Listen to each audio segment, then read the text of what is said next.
Hi Srilakshmi collection ఎలాగున్నారు? నేనైతే చాలా చాలా చాలా బాగున్నాను. మీరు బాగున్నారు? మీరు బాగుంటే నేను బాగుంటాను. ఇదేంటి మేడం గారు ఇన్ని ఏంటి ఒకేసారి చెప్పకుండా ఒక్కొక్కటి పెడుతున్నారండి. ఒక్కొక్కటి పెడితేనండి కరెక్ట్గా మీకు అర్థమవుతుంది. అన్నీ ఒకేసారి నేను పెట్టేశాను అనుకో కన్ఫ్యూజ్ అయిపోతారు. బ్యాక్ ఒకసారి, ఫ్రంట్ ఒకసారి, హ్యాండ్ ఒకసారి పెడితేనే ఎవరికైనా కంపల్సరీ అర్థమవుతుంది. అన్నీ ఒకేసారి జాకెట్ కట్ చేస్తాను అనుకోండి, అది మీకు కన్ఫ్యూజ్ అయిపోతుంది. ఎందుకంటే నేను అనుభవించాను. ఏంటంటే ఒక్కొక్కడు కట్ చేసి ఒకేసారి కట్ చేసిన వల్ల అస్సలు అర్థం కావట్లేదు. బ్యాక్ ఒకటి, ఫ్రంట్ ఈ హ్యాండ్ పెట్టేస్తారు. ఏది చూడాలో ఏది చేయాలో అది మనం పార్ట్గా పెడతామనుకో మీకు. ఎందుకంటే మేము కోర్స్ నేర్పిస్తున్నాం, వాళ్ళకి కూడా అలాగే చెప్తాను.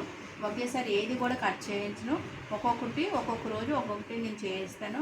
అప్పుడు వాళ్ళకి కూడా కరెక్ట్గా అర్థమవుతుంది. ఇప్పుడు హ్యాండ్ చెప్తున్నాను చూడండి. హ్యాండ్ ఇది ఉందా మడత, 1 2 4 ఇలా పెట్టుకోవాలి. ఇలా చూడండి, ఇలా మడత పెట్టుకోవాలి. ఇలా మడత పెట్టుకొని క్లోజింగ్ అనేది మనకి బ్లౌజ్ కానీ డ్రెస్ కానీ ఏదైనా క్లోజింగ్ అనేది మన వైపే ఉండాలి. అప్పుడు మనకు కరెక్ట్గా వస్తుంది.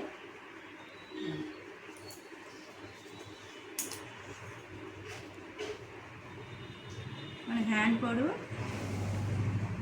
6.5 చేస్తున్నాను. 6.5 ఎందుకంటే నా హ్యాండ్ 5 ఇంచీలు, 1.5 ఇంచి మనకి కొట్టడానికి వెళ్ళిపోతుంది. భుజానికి హ్యాండ్కి 1 ఇంచు మడుస్తాం కాబట్టి సరిపోతుంది. అందుకు 6.5 చేస్తున్నాను. ఇక్కడ మీకు వెడల్పు ఏంటంటే మనకి చంక ఎంత వచ్చిందో దానికి 1.5 పెట్టుకోవాలి. నాకైతే 7.5 వస్తుంది. మనకేంచి 1.5 ఎక్స్ట్రా పెట్టుకున్నాను. నాకు కొంచెం తక్కువ వచ్చింది, ఒక 1/4 ఇంచే తక్కువ వచ్చింది. పర్వాలేదు, 1/4 ఇంచ్ ఏం ప్రాబ్లం లేదు. మన ఖర్చులోకి వెళ్ళిపోతుంది కాబట్టి దాని ప్రాబ్లమే ఉండదు. ఓకేనా. చేయి లూజు 7 పెడుతున్నాను. నాకు 5.5 వస్తుంది. 1.5 ఎక్స్ట్రా పెడుతున్నాను. లోతు అనేది మీకు హ్యాండ్ షార్టే కాబట్టి మీకు ఏం చేస్తారంటే, షార్ట్ హ్యాండ్ అయితే మీకు ముందే మీకు దీని మీద చెప్పాను, షార్ట్ అని చెప్పాను. షార్ట్ హ్యాండ్ అయితే 2.5 తీయాలి. ఇది ఎల్బో అయితే 3 తీయాలి.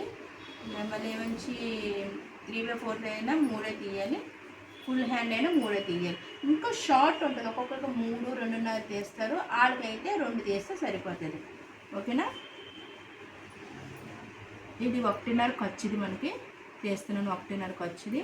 ఇది ఏంటంటే మన లోతును లూజు కలుపుకోవాలి. ఇలా 7లాగా వస్తుంది. మీరు చూడండి, ఇలా 7లాగా వస్తుంది. దీని నుంచి మనం 1 ఇంచ్ ఇలా పెట్టుకొని దీన్ని చాక్ పీస్ ఉందా ఎప్పుడు ఇలా పెట్టకండి. ఇలాగ అడ్డంగా పెట్టకండి. అడ్డంగా పెడితే మీకు అస్సలు రాదు. ఇలాగుందా తిన్నంగా పెట్టవాలి. తిన్నంగా పెట్టి ఇలాగా తీస్తే కరెక్ట్గా మీకు కరువు వస్తుంది అన్నమాట.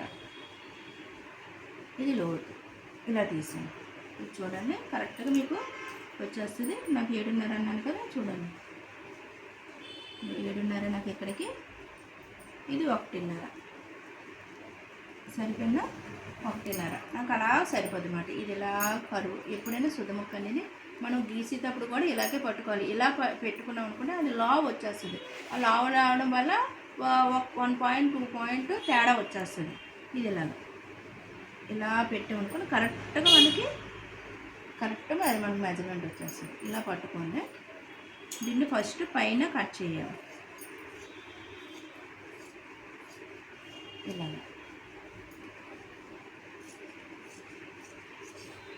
దాని తర్వాత సెంటర్ కట్ చేయాలి.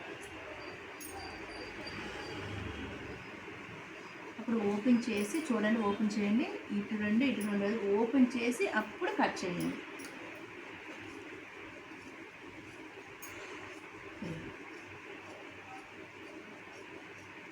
దాని తర్వాత మనకు ఫ్రంట్ అని తెలియడానికి ఇలా షేప్లాగా వస్తుంది.